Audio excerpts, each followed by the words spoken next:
Hey there, it's Olivia Savannah here from Olivia's Catastrophe, and today I'm here to give you my 15 favourite books of 2020. This year I've read 172 books, which is 6 books short from last year. That's a pretty good number, and I've got 15 favourites here. Could not possibly narrow it down to 10 no matter how hard I tried, so let's talk about all 15 of those books. I'll also have content warnings for every book I mention down below just in case you want to pick one of them up. And although all of these are not in any particular order, too many favourites to be able to choose the ultimate favourites, I have 2 ultimate favourites which I will put at the end of the video and alert you to when we get to them, and all the rest are just on the same favourites level. I've also mentioned some books that I originally gave 4 stars. I do believe that 4 stars can end up being better than some of your other 5-star reads, so let's get right into the 15 books. The first one I want to talk about is Clap When You Land by Elizabeth Acevedo, and this is a novel in verse that follows 2 girls who live in different places, but they both have the same father. However, they do not know they have the same father until a plane crash happens and that father passes away, and it's through the funeral preparations and grieving process that they become aware that they have a sister and that they share a father. I thought that this book was absolutely fantastic. Elizabeth Acevedo outdid herself this year. This is my favourite Acevedo novel. It's my favourite novel in verse that I read this year, and it was absolutely brilliant. She has honed her novel in verse writing style. She knows how to use that poetic form to give you those emotions that are going to drive it hard home. It's on one of my favourite themes to talk about or read about and learn about, and that is grief, and I think she handles it so sensitively and so well, especially because this one has a complex family dynamic at the centre where these girls didn't know they had this other family that is related to their own. They're discovering that while they are also grieving. They're thinking about all the things that they did before their father passed away with their father and all the things that they cannot do anymore. It was sad, it was emotional, but it was really, really well done. It also has a separate theme which has to do with sexual assault, and I think it handled that pretty well as well. It was just everything I wanted and more. I think it did a very good job of also showing some of the Dominican Republic representation, because one of these girls lives in the Dominican Republic, and how that contrasted, her life contrasted to that of the girl who lived in America. What more can I say? It was so well done. There's a side FF romance because one of them has a best friend who is in a female-female romance situation.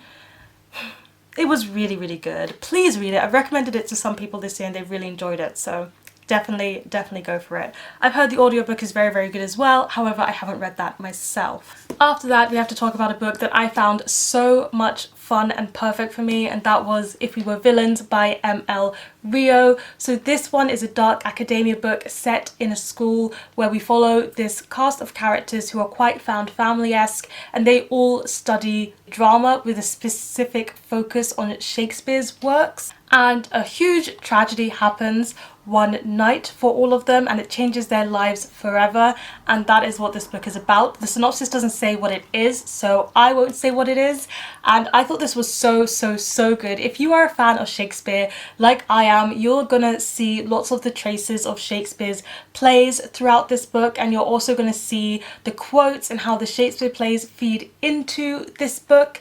That aside, I really liked the friendship group. Their dynamic was very twisted. It was not always straightforward, and while they were close friends, there was still a lot that they didn't know about each other, which worked very well for the subject matter of this book, and I found it so fascinating to follow these characters. It's got some LGBT plus themes, but I think it also talks a lot about privilege and wealth and what it can get you and what it can't get you. I just thought it was very fascinating, well done. I liked how it was structured, and it's also kind of structured in a Shakespeare play kind of way. You could see that the dialogue sometimes leads towards almost looking like a play script. I thought that was very clever. It's divided into acts. It does the symbolism aspect very well. All in all, I just had so much fun with this book, following along this journey and these students, and if you like dark academia, this is one that you'll probably like as well. Then I want to talk about Felix Ever After by Kacen Callendar, and this is probably my favourite young adult contemporary book that I read this year. I was thinking about this book long after I finished it. So in this one we have a trans main character, and he goes to this art school and he's trying to get the scholarship so that he can go to university, but he has somebody who really doesn't like him who's also running for this scholarship, and he goes to school one day and he finds some posters up of before he transitioned, and also with his dead name there, and he gets sent some very incriminating text by whoever put that gallery up, and he's trying to figure out who has done this and why they've done this. So it reads quite like a typical young adult coming of age novel, but it was just so interesting because I haven't read that many books with trans main characters or trans narratives, and I do have trans friends, so it was just so nice to learn so much more about living life as a trans person or living life as a trans teenager, just so that I can be more respectful and understanding to the trans friends that I do have, and also just to have this knowledge for how I navigate life. I really think reading is one of the places where you can learn a lot, and I definitely learned a lot through reading this young adult contemporary. I know there's more steps that I need to take. I need to be reading more fiction, I need to be reading more non-fiction, watching videos, learning outside of just media and learning in real life, but it was just a very positive reading experience for me. And even though a lot of my enjoyment out of this novel was learning about trans lives, it was also just a very nice, warm-hearted novel about what it is like to be a teenager, what it is like to make some mistakes, what it is like to sort out the romantic drama. There's quite a lot of romantic tensions in this one, and also it was a good note on what transphobia can look like, as I sometimes feel like I'm someone who has things fly over their head. Lots of insults or things that people say that are not quite right sometimes fly over my head, and it's really through reading literature that I can catch, hey, that's transphobic, hey, that's racist, hey, that's problematic, and learning what's problematic helps me in being able to call things out when I see them. And I feel like that's another thing that this book really helped me with, because there's a lot that I would have missed if I hadn't learned about this through reading this book. Okay, we're going to switch tunes here, and we're going to talk about a series that I really loved this year. Lots of people can probably guess what it is, but that series is the Artemis Fowl series by Eoin Colfer. I absolutely adored this series this year, and I know that in my recent wrap-up I said that's the last time you're going to hear me talk about the synopsis. I lied. So let's talk about all the books in this series. Up first we've got Artemis Fowl, and then it continues on with 8 different books. I'm going to be holding up the last book and not the first book because this is the prettiest cover I own, even though it's the last one. So Artemis Fowl is a middle grade fantasy series, and we follow Artemis Fowl, who's a 12-year-old child criminal, and he likes to have a lot of money and just be very rich, but does it through criminal methods. And he discovers the existence of fairy people, and if you kidnap a fairy and they can't rescue that fairy, they have to pay you the ransom gold, and he decides that he wants this ransom gold. However, fairies have magic and maybe a few more tricks up their sleeve that Artemis has not expected. I loved this. This was just a ray of sunshine this year. It was so fun. We get to learn about these enemies that really don't like each other. Artemis is quite an enemy to the fairy people, as you can gather from that first one. It's got a heist story, and that heist storyline kind of continues throughout all of the books in the series. As you continually go through the series, the stakes raise and raise and raise again, to the point where I didn't think it could be possible with 8 books to raise the stakes each and every time, but Eoin Colfer managed to do it. It was the best time travel that I have read, excepting my favourite book of this year. Hint, hint. So I thought it did time travel really, really well in this one. I loved the messages, the subtle messages that were included about why the environment is important, about some of the sexism that happens in life, but it was all distilled into a way that children can understand, in a way that children can probably relate to. There's jokes, it's funny, it managed to make me laugh all the way through the series. Each and every book I was laughing. I fell in love with the characters. I loved Butler the most, and also Juliet Butler, but you know, Holly, Mulch, Artemis, the whole gang were brilliant. Absolutely brilliant. I'm going to tell you about my favourites in the series. Just read their titles so you know, hey, these are my favourite ones. So my favourite 2 books in the series were Artemis Fowl and the Opal Deception, as well as Artemis Fowl and the Time Paradox, and both of these have a character that relates to this story. If you've read the series, you'll probably be able to figure out one of my favourite characters. And yes, we love female villains. So the next book is quite a different tone, and that is My Heart and Other Black Holes by Jasmine Warga. I originally read the title and immediately wanted to pick up this book, and it did not disappoint. I read this at a very, very bad time, and even though I read this at a bad time, I can tell it was still fantastic. So I read this one round about when the pandemic started, and this book is a book about these two teenagers who both are struggling with depression in different ways. So it is a mental health book, and both of them want to commit suicide but don't believe that they can do it by themselves, so they are looking for a suicide partner, and that is how they come in contact with each other. I think you can figure out why this was a bad book to read during the start of the pandemic, because it's very heavy and it's very, very emotional. And I'm not someone who cries at books, but if I was, I would have been howling throughout this book because it's just so emotionally heavy and so difficult. It does touch on grief a lot, so that is one of the main focuses. I'm getting sad just talking about this book.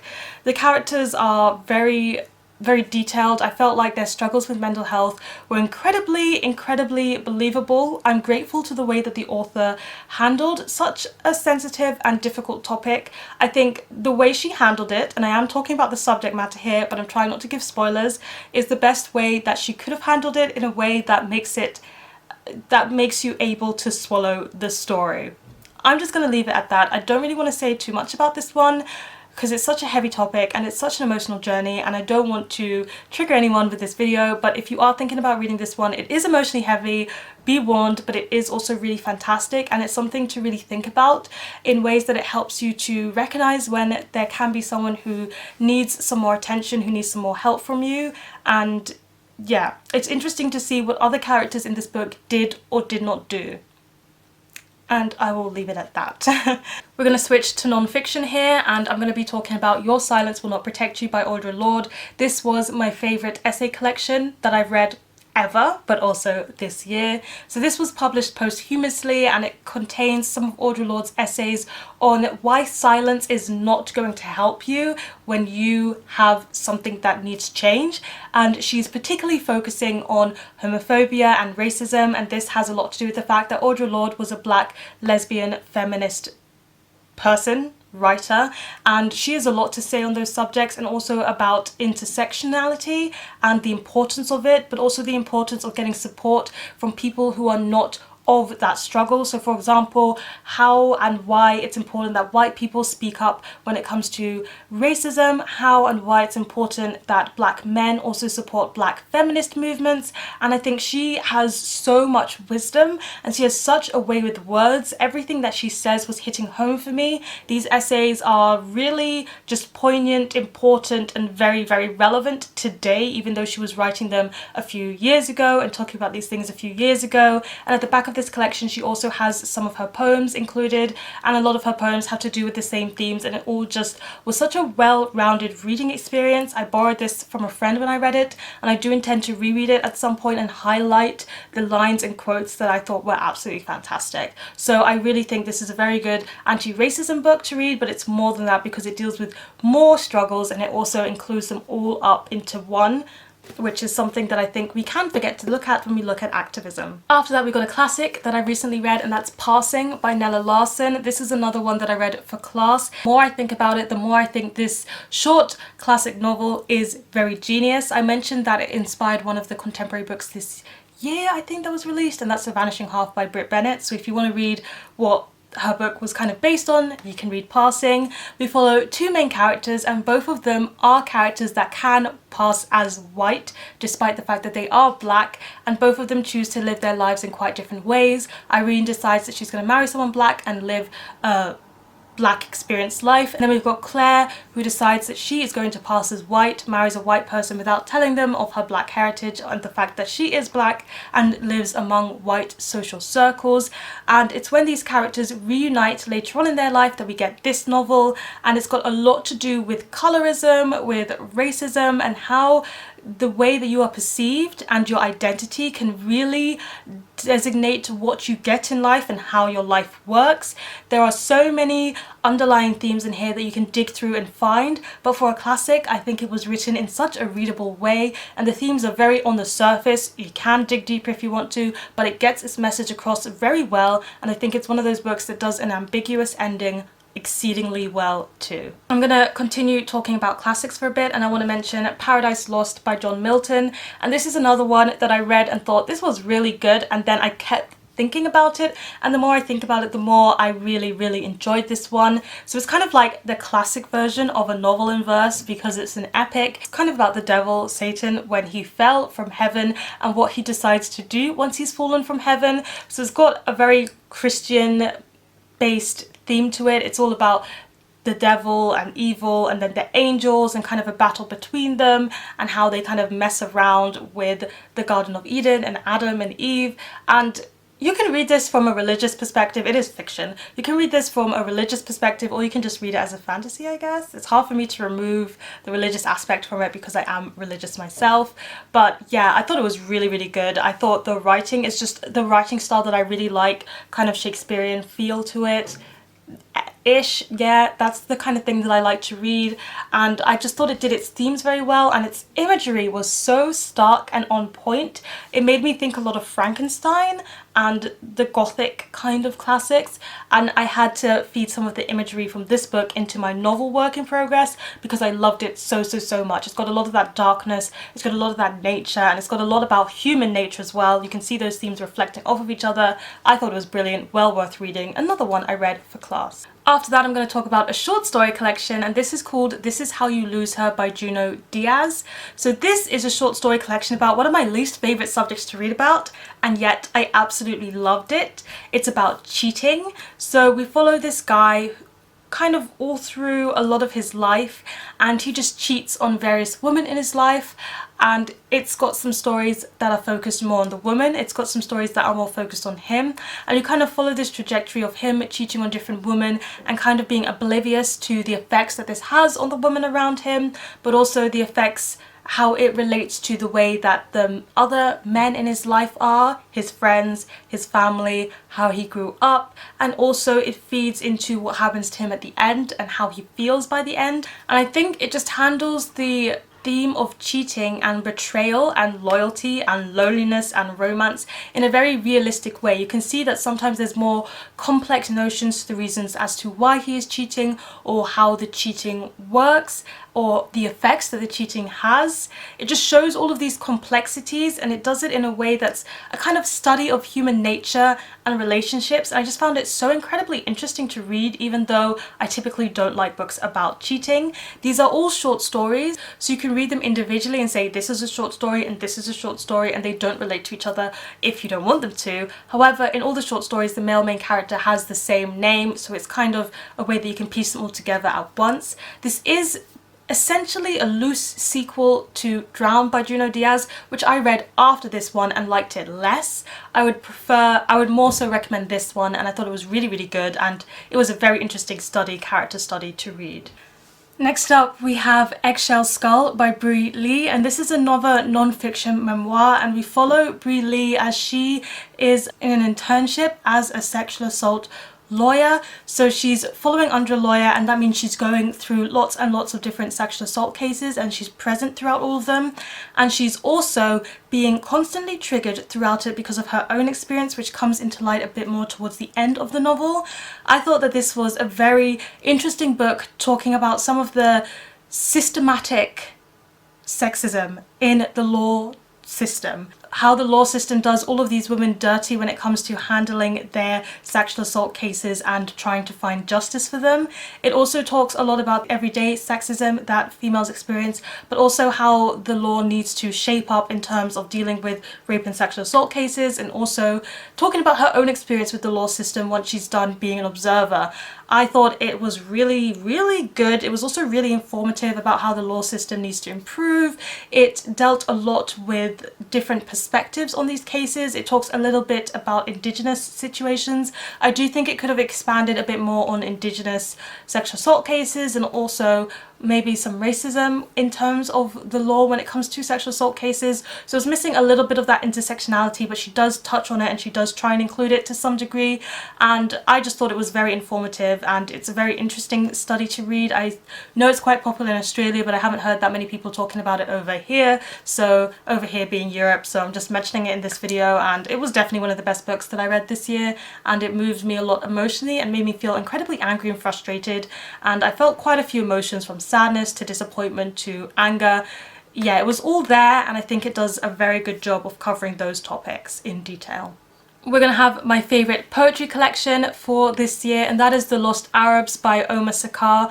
Omar Sakr was on my favourites list last year as well for These Wild Houses, and this is his second poetry collection, which is just as good. This one focuses on his experience as a Muslim and also his experience as an immigrant, and his parents and his grandparents' experience as an immigrant. So it focuses a bit more on religion, Islamophobia, and also what it is like to be an immigrant and what an immigrant life includes, and it's a bit less centered on him himself.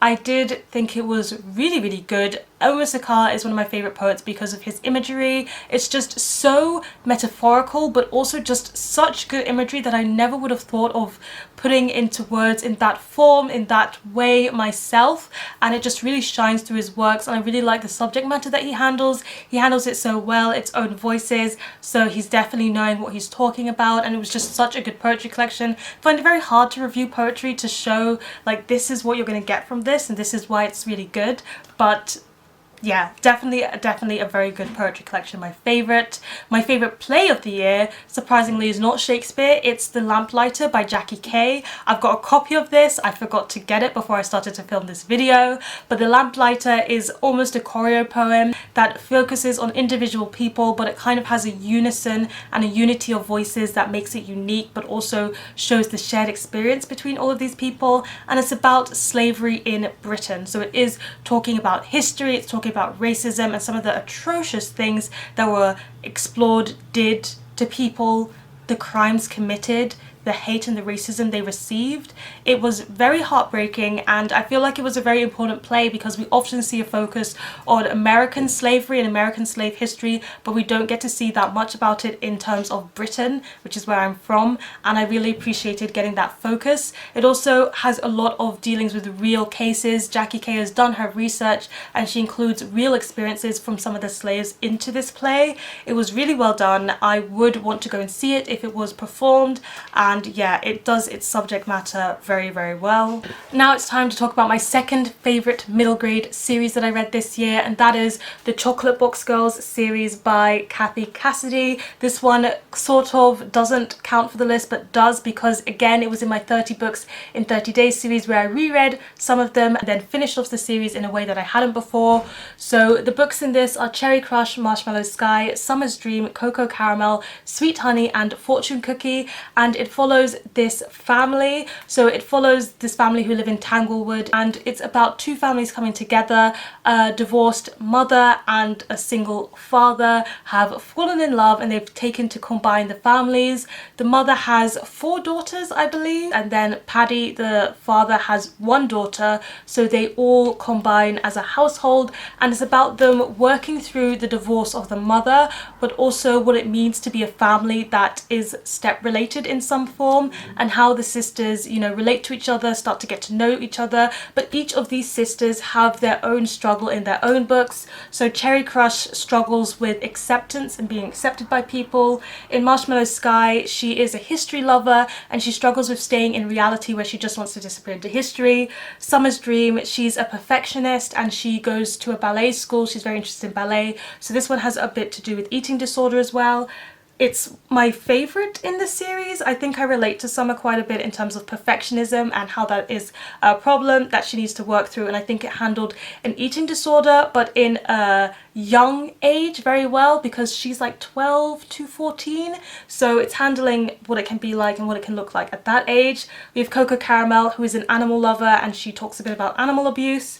Sweet Honey has to do with Honey, who has been the least accepting of the new family member, and she has to do with cyberbullying, and again, working through the divorce. I think the working through the divorce goes through all of these books, but especially so in Sweet Honey. She's the hardest coming to accept that. And this one is also set in Australia, and as someone who had to suddenly leave Australia due to the pandemic, it was quite nice to go back to Australia, go back to places I'd visited and read in that setting. This is my second favourite in the series. I think it handles the cyberbullying really well. I love the setting and I love the insight into Honey's character. And then Fortune Cookie is one I don't want to tell you much about at all because it's kind of a surprise book, and it has to do a little bit with family and money. I think all of them do all of their subject matters really, really well, but I fell in love with the setting. It was lovely going to Tanglewood. I think it's a beautiful place to set all of these books, mostly seeing as one of them is in Australia. I felt like all of the characters were so fleshed out and individual, and it was such a complex family dynamic, again handled so well. Each of the sisters' voices built so well. I also think it did a very good job of being a series, because while Cherry has her problem in this book and it focuses on her, you can see, you know, the other characters' problems starting to come through, and then you can see how sometimes they have their background storyline, and when we focus on their book, it's immediately, you know, in the middle of it. So they kind of all weave together very well, written so well, easy reading, and I would definitely recommend these to the age audience. I guess it kind of like Artemis Fowl, it starts as a middle grade and gets a bit older as you go along, because, you know, Honey's the oldest sibling, so she's like in her 16s, so she's actually a teenager, but then Coco is like 12 still, so it definitely spans quite a bit of time. It did a very good job with them all having hobbies, they all bake, and the parents' relationship was the cutest thing. I loved seeing these parents, you know, fall in love with each other, make this relationship work, make the family work. And Paddy, who is the father, has a chocolate business, hence why it's called the Chocolate Box Girls series, and I loved getting to hear about him working for his passion and wanting to, you know, wanting to see that strive. I just thought it was lovely. It was heartwarming, but it was also definitely emotional at times. Now, last but not least, I'm going to talk about my two ultimate favourites of the year, and I cannot decide which one should win. And one of them is going to be Beartown by Fredrik Backman, and the other one is going to be Kindred by Octavia E. Butler. Round of applause if you managed to guess it ahead of time. So Beartown is set in this ice town where ice hockey is very, very important. It's integral as to why the town runs and works, and we follow the ice hockey team and some other characters, but something drastic and monumental happens and it shifts the focus in this town, and this town has to deal with this very real problem that they have rooted in their culture, in sports culture, and I can't really say it without giving away what that thing is. Personally, I don't think it should be a spoiler, and I'll include it as the first content warning for this book. It's a very big content warning. It runs throughout the whole book. I do not think it's a spoiler if you know this, but the synopsis doesn't say it, so I'm not going to say it in the video. It handled that subject matter spectacularly well, in my opinion. I think it did a very good job of looking at it from each and every angle, looking at it from the perspectives of the characters you don't like, looking from it at the perspectives of the characters you do like, from bystanders, from people not involved but observing, and people who are deeply involved. It really chose each and every angle to look at it from, and I appreciated it, and yet I never felt like it had too many perspectives or points of view. Fredrik Backman writes incredibly realistic characters. I feel like there's no villain. They're all grey area, and well, maybe there is a villain, but they are all very grey area, and they're so realistic that these people could be people that I met on the street. That's how 3D and real it is. I loved how the town and the setting was so integral into the story. I like how it examined sports culture. I like how there were characters I liked in the beginning, and by the end of it I didn't like them, and then there were characters I didn't like at the beginning, and by the end of it I really liked them.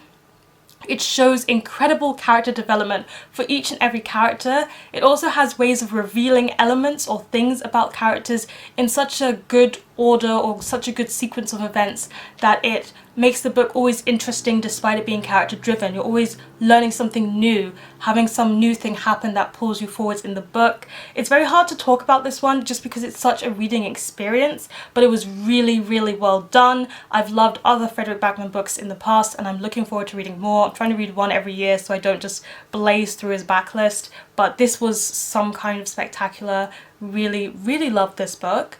And then last but not least, we have Kindred by Octavia E. Butler. This was a book I read back in January, and when I finished it immediately in January, I said this is going to be the best book that I've read this year. Oh my gosh, I read it in January, and to this day, all the way in December, it stands. This is one of the best books I've read this year. Why was I so late to the Octavia E. Butler party. So this one, we follow our main character who lives in the contemporary day, but she gets pulled back into the 1859, I think, slave times, and she's black, so she's immediately seen as a slave, and she tries to survive on this plantation. She does kind of go back and forwards between time, so she is time traveling, but it's less about that and more about racism, and it kind of examines racism from the slave aspect, but also it kind of looks at it a little bit in the contemporary light too. A lot happens in history when she's there, and there's a specific relationship to a white character which is very central to the time travel, but also very central to how we look at race and also racism and the development of it in terms of how she is, in terms of how he is, and in terms of how it affects some of the other characters.